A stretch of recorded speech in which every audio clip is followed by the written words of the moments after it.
Yo, what's up, baby? This is Bert Watson, and you're listening to Radio MMA, because this is what they do and why they do it, baby, all night long, because they rolling hard, fast, and on the money. Okay, guys, welcome back to Radio MMA, and let's bring in our guest. How's it going, man?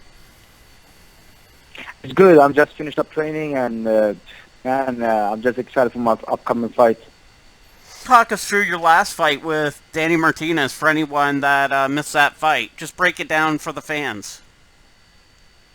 It was a short notice fight. They called me like 5 or 6 days before the fight, and I was so happy to get the opportunity to fight in the UFC. And it was a hard workout for me, but honestly, I was just so focused on the fight, and the fight started with that Danny came out bang, exactly what I was thinking he would do, and I was dancing around, picked my shots, and when I got the opportunity, I went for a double leg and stood around, and he went up, and he was keep banging, and I dropped him with the knee to the head in the first round, and after that, I tried to finish him, but I could tell he recovered very well, and I could tell sometimes it happens when you drop a guy and he recovers, that he just in some way like absorbs the shots better almost. So sure. I could see in his face he could absorb the shots, and I could tell like, okay, I'm not gonna finish this guy. This guy has a good chin, and it's a bad idea for me to just stand there and trade with him, because he's a banger. That's exactly what I want. And I mean, I'm an intelligent fighter, so. When I got through the first round, then my coach told me like, "Don't go for the finish. This guy can take the shots." And then I changed the game plan, and I tried to pick him apart, exactly what I did in round 2 and round 3, just dancing around, picking him apart with my jab and my knees, because every time he got in the clinch, I need him and hurt him. And when I got the opportunity, I double legged him, and with my straight, just a blast double leg him. I had a good timing on it, so it was pretty effortless. When I got him on the ground, I tried to do too much. I just ground him out, and I did what I need to do. I was cautious about how I felt, because I cut a lot of weight for this fight, so like I didn't take too much risks. I was not to have a really good performance, because I want to finish the guy. I mean, I know UFC is not enough to just win. You need to win in a spectacular fashion. So sure. Yeah. So I mean, I'm happy I got the win, but I want to finish. Right. Everyone always talks about the octagon jitters, but you pretty much dispelled that theory. So just talk about being in the octagon for the first time. How did it feel? It's hard to describe. I just felt this is right. This is where I belong, and like I felt in some way I felt more calm, more confidence than all the other fights I had, because the other fights I had lately, it was on a show where like there was not a lot of a lot of people in the audience, and it didn't give me motivation, it didn't give me fire to show my skills. Like I just fought because I need to do it, and because I need to get a win to get close to UFC. But this time it was a lot of people. I mean, I'm fighting on the biggest stage in front of a lot of people, so it motivates me and fires me up. So I was like, it just felt right. I mean, I didn't feel any nervous there at all. I was just very confident. I was very confident in my skills and my ability to, like, I knew I belonged in the UFC, so it was just a great feeling. Good to hear. So how is your health going into this fight with Frankie? I mean, I had a hard weight cut, so I took some time off. I took almost 2 weeks. I mean, 1 week off, and then I just cruised for 1 week, and then I went hard. I mean, I feel great. I feel confident. I feel strong. I'm lighter than before, so I don't have that much weight to cut. I know Frank is a tough guy. He's top rank. His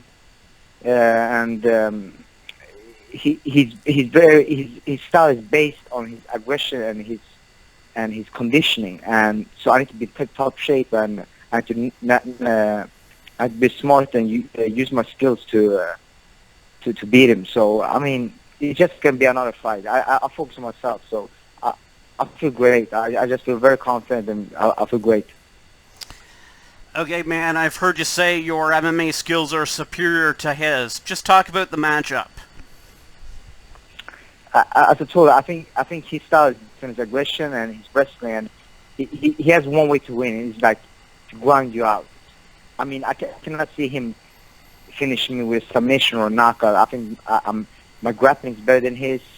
I think my wrestling is very. I mean, my MMA wrestling, I want to say it's better. My MMA wrestling is better than his. But what he has he's very good at scrambles and he's very good wrestling, like street wrestling. But he's MMA, so I don't see him be. I mean, I don't see him how he can beat me. So like, I just feel like I'm the more skilled MMA fighter.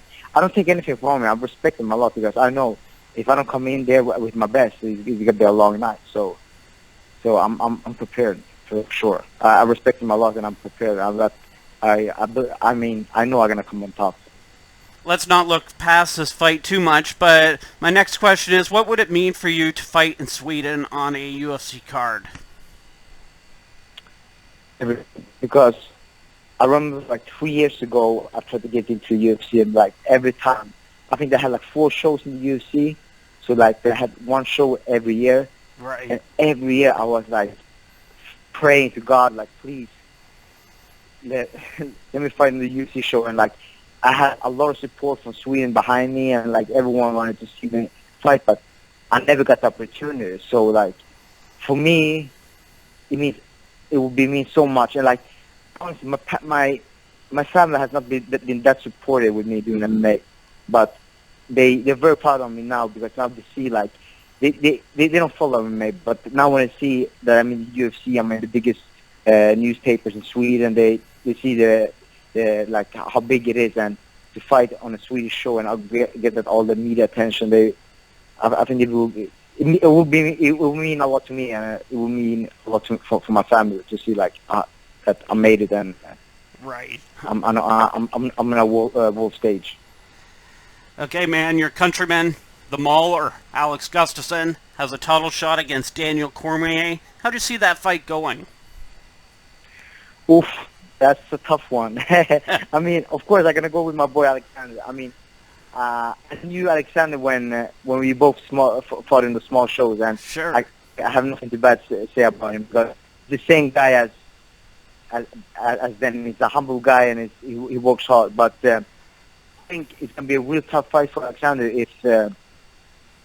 I think he lost a bit of fire. I just hope he comes with new motivation and just I hope he comes back with that fire he had before, because I felt like he didn't improve that much the last 2 years in the with the fight with Jimmy Manuwa and Anthony Johnson. Sure. It was a little bit flat.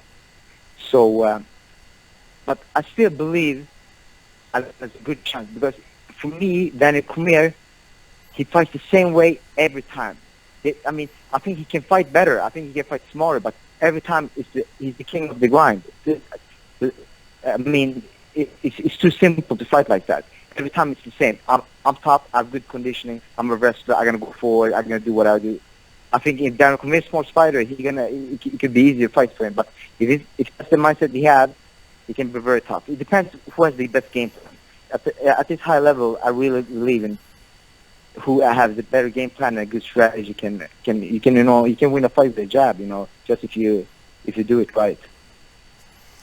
But of course, my final answer is Alexander. Good stuff, good stuff. So, do you ever check the betting odds before your fight to see if you're favored? I don't know. I really want to know if I believe I will be an underdog. I was an underdog against Danny Martinez. But it feels like people don't really believe in me, and it feels like I have something to prove. Okay, man, if you could train with anyone in the world, past or present, who would it be and why? Oof, that's a good question. If I can train with anyone in the world, I would want to train with GSP, yeah. Anyone you'd like to thank or throw out your social media? I want to thank America Top Team. They've always been back even when things didn't go well for me. So, and I want to fight Sweden. I want to fight Kurdistan and America. I mean, I just feel blessed. Like good things happen to good people who work hard. That's what I believe. Okay, man. Thanks for the time, and best of luck on your fight. Thank you. I appreciate it.